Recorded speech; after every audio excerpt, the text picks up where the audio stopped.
Welcome and thank you for joining our video today on registering and voting in Missouri. Now there is a lot of information in this video, so you might want to take a minute, pause, grab a pen and paper for some notes.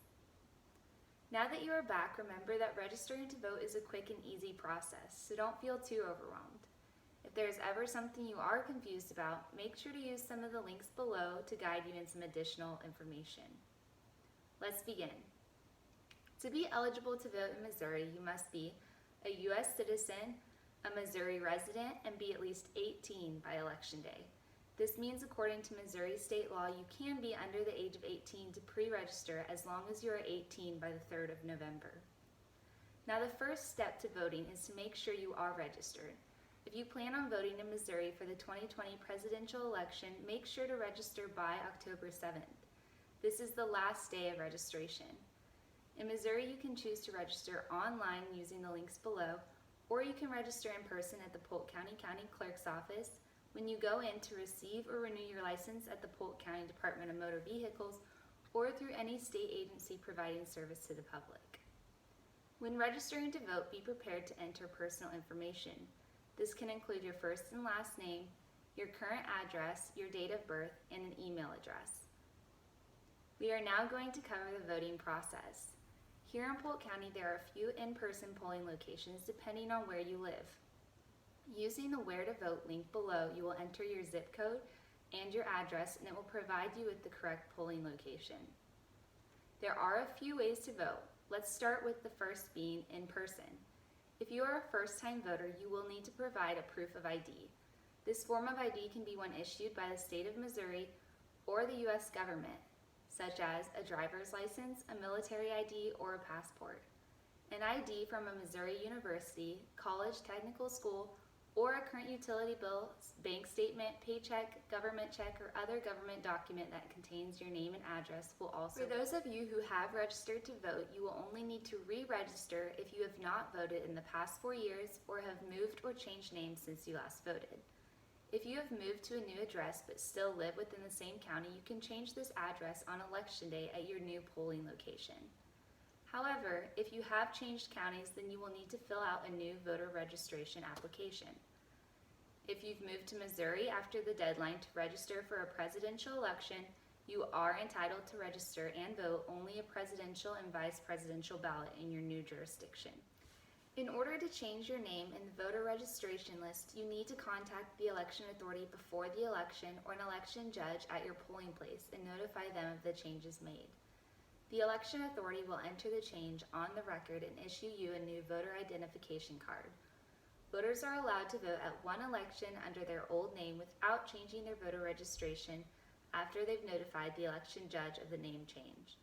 The second way to vote is by mail. Registered Missourians who expect to be prevented from going to their polling place on Election Day may vote through either an absentee ballot or a mail-in ballot beginning 6 weeks prior to the election.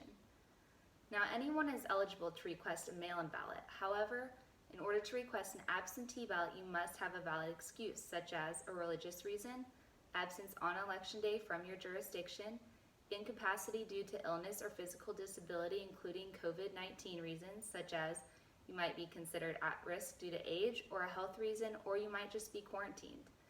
Another reason could be employment as an election authority. If you are unsure of whether or not you fall under the at-risk guidelines, please check out the link below titled Absentee Guidelines. There are 3 steps to voting by mail. First, you must complete an application to request a mail-in or absentee ballot in person, by mail, email, or fax. If you are requesting a ballot by mail, you have until 5 p.m. on the 21st of October to make your request. If, however, you are requesting this in person, you have up until November 2nd. Keep in mind, though, that you must be registered to vote in order to receive your mail-in or absentee ballot. After receiving your ballot, fill it out and seal it in an envelope. If you are requesting a mail-in ballot and do not fall under the absentee guidelines, then you will need to have this envelope notarized regardless. If, however, you are voting through an absentee ballot, there are exceptions to having your ballot notarized. These exceptions are confinement due to illness, the contraction of coronavirus, you're considered at risk due to being 65 or older, living in a long-term care facility, chronic lung disease, moderate to severe asthma, serious heart disease, immunocompromised, diabetes, chronic kidney disease and undergoing dialysis, or liver disease. Lastly, return your ballot filled out and notarized, unless exempted, to your local election authority by mail or in person. All ballots must be received by 7 p.m. on November 3rd. Be aware that by mail this can typically take 3 to 5 days to receive, so you must be sure to give yourself enough time to send this in advance. Now that we have covered how to register as well as what voting looks like, let's discuss a few barriers that could occur when voting. One barrier that might occur is that you cannot, or due to the pandemic, desire not to leave your car to vote. Curbside voting in this case is an option. You may be able to vote curbside or outside of the polling place by going to your polling place and asking someone to go in and have a poll worker bring you out a ballot. The poll worker should bring you out a ballot within a reasonable amount of time for you to fill out. A second barrier that might occur is that the poll worker says you cannot vote.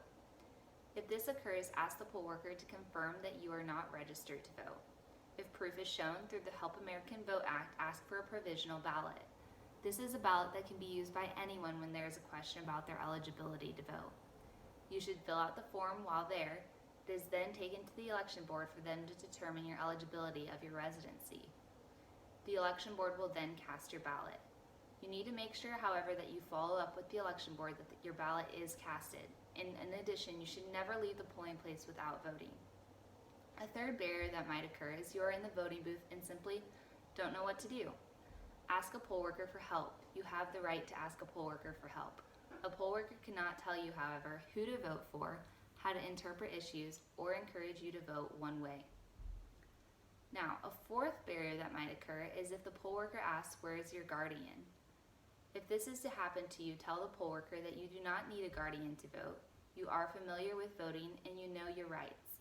You do, however, have the right to ask a friend or a poll worker for help if you do need the assistance. In addition, you should also know that you have the right to refuse help if you would like to vote independently. Again, good luck voting, guys. Thank you for watching our life skills video on registering and voting in Missouri. Make sure to check out the links below, once again, for helpful information through the voting process as well as those helpful dates that we've listed.